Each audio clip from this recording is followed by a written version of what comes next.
Kissing scene ni Miss Jillian Ward and Eman Baco sa Pacquiao. Abay usap-usapan ngayon sa social media. Gaano nga ba katotoo na may kissing scene na magaganap between Jillian and Eman? Yun ang ating pag-uusapan maya-maya lamang. But before that, if you haven't subscribed yet to my YouTube channel, please don't forget to like, share, and subscribe at hit mo na rin ang notification bell for more showbiz updates. Bago tayo of course magpatuloy sa ating updates for today's video, nais ko pong pasalamatan kayo for always watching and trusting this channel. Thank you so much sa inyong laging panonood at palagi ang pagsubaybay sa mga updates po natin. Maraming salamat po. At ngayong araw, let's talk about this one. Alam natin na mabilis ang takbo ng social media ngayon kasi isang maliit na kilos lamang ng isang artista ay maaaring lumaki at maging isang malaking issue. Ganito ang nangyari sa umano'y kissing scene di umano ni na Jillian Ward at Eman Baco sa Pacquiao na kamakailan lamang ay naging usap-usapan sa iba't ibang platform gaya ng TikTok, Facebook at YouTube. Ngunit sa likod ng ingay at kilig na dala nito, mahalagang suriin kung ano nga ba talaga ang katotohanan at ano nga ba talagang epekto nito sa publiko, lalo na sa kabataan. So una, ano nga ba ang pinagmulan ng issue? Hihimay-himayin natin yan para at least iwas fake news tayo, 'di ba? Nagsimula ang lahat sa mga viral videos kung saan makikita ang sweetness ni na Jillian at Eman. Isa sa pinaka nakapukaw ng pansin ay ang flying kiss ni Eman matapos ang isang laban na agad namang inuugnay kay Jillian. Dahil dito, maraming netizen ang kinilig at nagsimulang mag-isip na may special na namamagitan sa dalawa. Hindi nagtagal, kumalat ang ilang mga video sa may pamagat na kissing scene o first kiss umano ng dalawa, ngunit sa masusing pagtingin, karamihan sa mga ito ay edited clips, misleading titles o kaya gawa-gawa lang ng imahinasyon ng fans. Sa madaling salita, wala pang malinaw na ebidensya o opisyal na konfirmasyon na may totoong kissing scene na nangyari sa pagitan nila. So hindi may kakaila na ang social media ay pangunahing dahilan kung bakit lumaki ang isyong ito. Sa isang click lamang, maaaring kumalat ng isang video sa libo-libong tao. Ang problema, hindi lahat ng content ay totoo o may sapat na konteksto. Maraming content creators ang gumagamit ng clickbait upang makakuha ng views. Halimbawa, paggamit ng salitang kissing scene kahit wala naman, pag-edit ng video para magmukhang may romantic moment, paglalagay ng dramatikong background music upang dagdagan ng kilig. Dahil dito, madaling malinlang ang mga manonood, lalo na ang kabataang fans at emosyonal at madaling maapektuhan. Meron po kasi mga kumakalat ngayon ng mga photos kung saan nagkaroon nga ng kissing scene si Jillian at si Eman. Pero kung susuriin po natin yung mga photos na ito, it was all plainly edited. Alam natin na usong-uso ngayon yung mga AI or artificial intelligence, diba? Parang napakadali na lang gumawa ng mga videos. Kahit ako, kaya kong gawin yan na naghahalikan sila, na ikinasal sila, nagkaroon sila ng proposal.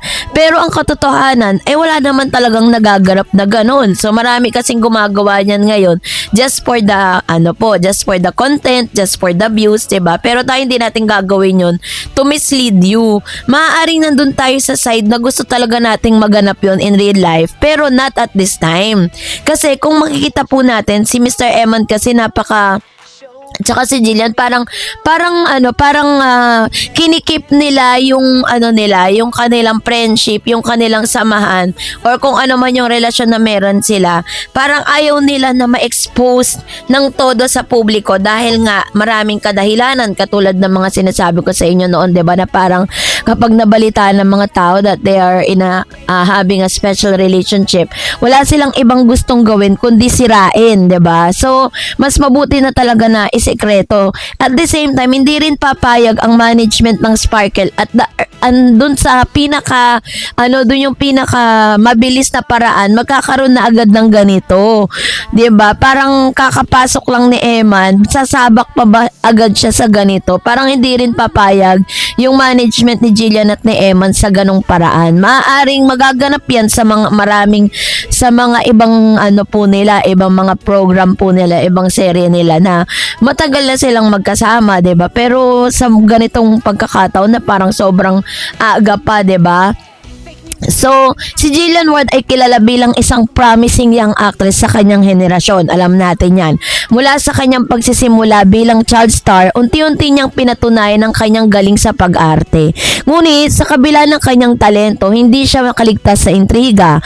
Ang ganitong klase ng issue ay maaaring makaapekto sa kanyang imahe bilang professional artist. Sa murang edad, nakapasok na siya sa mga usaping may kinalaman sa love life at romantic involvement. Mga bagay na dapat sana'y hinahawakan ng maingat, 'di ba? Totoo naman. Kaya naman si Miss Jillian, nung pag tinatanong siya kung meron siyang manliligaw or what, lagi niyang sinasabi na marami pong nag-attempt na manligaw or talagang ligawan, ganun, tapos magkaroon sila ng relationship. Pero iisa lang talaga yung ini-entertain niya, 'di ba? Hindi man niya binigyang linaw or hindi niya man pinangalanan kung sino yung sinasabi niyang binigyan niya ng pagkakataong manligaw sa kanya. Pero sa lahat ng sa interview niya, wala naman po siyang ibang dinidescribe kundi si Mr. Eman lang, 'di ba? So, si Eman Baman po ay anak ng isang alamat. Bilang anak ni Manny Pacquiao, si Eman ay natural na nasa ilalim ng mata ng publiko. Ano man ang kanyang gawin ay madaling mapansin at mapag-usapan. Ang kanyang simpleng gesture tulad ng flying kiss ay agad na binigyan ng malalim na kahulugan, bagamat maaring inosente lamang ang kanyang intensyon. Nagiging malaki ang epekto nito dahil sa kanyang apelido at koneksyon sa isang kilalang pamilya. Hindi na po bago, 'di ba, sa kultura ng Pilipino ang pagiging mahilig sa kilig, 'di ba? So, mula sa mga love team hanggang sa real life pairings, gustong-gusto ng mga Pilipino ang tinatawag na romantic na kwento. Sa kaso ni Jillian Ward at Eman, mabilis silang na-ship ng fans. Binigyan ng sariling love team name at sinundan ang bawat galaw nila. Ngunit ang problema, minsan ay lumalagpas na to sa realidad. Ang simpleng pagkakaibigan ay agad ginawang romantic relationship. So dahil dyan, nagkaroon medyo delikado po ito kasi sa mabilis sa paghusga. Sa aking pananaw sa isyong ito, malinaw na halimbawa kung gaano kabilis humusga ang mga tao sa social media ay sa halip na alamin ang buong katotohanan, agad tayo nadadala ng emosyon. Lalo na kung may halong kilig, ang ganitong ugali ay may ilang negatibong epekto.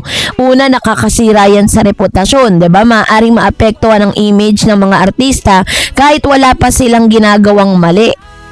Nagpapalaganap ng maling impormasyon. Mas pinaniniwalaan ng haka-haka kaysa katotohanan. Number 3, nakaka-pressure sa mga kabataan. Napipilitan silang sumunod sa expectation ng publiko. So, dahil po dito, ay bilang mga talagang tagahanga at masasabi nating netizen, bilang bahagi ng digital community, may responsibilidad po ang bawat isa na maging mapanuri. Hindi lahat ng nakikita online ay dapat agad na pinaniniwalaan.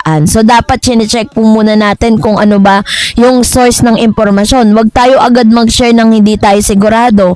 Tapos, irespeto din natin yung buhay ng iba. 'Di ba? Kasi, kahit naman sabihin natin na public figure sila po ay parang for public consumption yung kanilang buhay, 'di ba? Pero kailangan may boundaries din po tayo, 'di ba? So yung usapin patungkol sa pagkakaroon ng kissing scene, dito man sa serye po nila, meron mang mga ganitong klase ng mga photos and videos na lumalabas. Pero wala pa pong confirmation kung totoo nga talaga magkakaroon sila ng parang kissing scene with Miss Jillian. Pero kung yun po ay hinihingi ng pagkakataon at para mapaganda ang serye, why not, 'di ba? Sino ba naman may ayaw? Tayo gusto natin 'yon, 'di ba? Parang talagang kilig to the bone talaga yung mga Jillman mga fans ni Jillian and Eman Baco sa Pacquiao. Pero kasi sa hilatsa kasi ni Eman, parang hindi pa siya ready for that, and Miss Jillian parang they are not yet ready for that. So anyways, hintayin na lang natin kung ano yung mga magaganap, lalo na sa serye po nila. So that's it for today. For more videos and updates, please don't forget to like and subscribe, and please don't forget to follow my Facebook page, Dar Eds TV and Dar Eds channel. God bless everyone.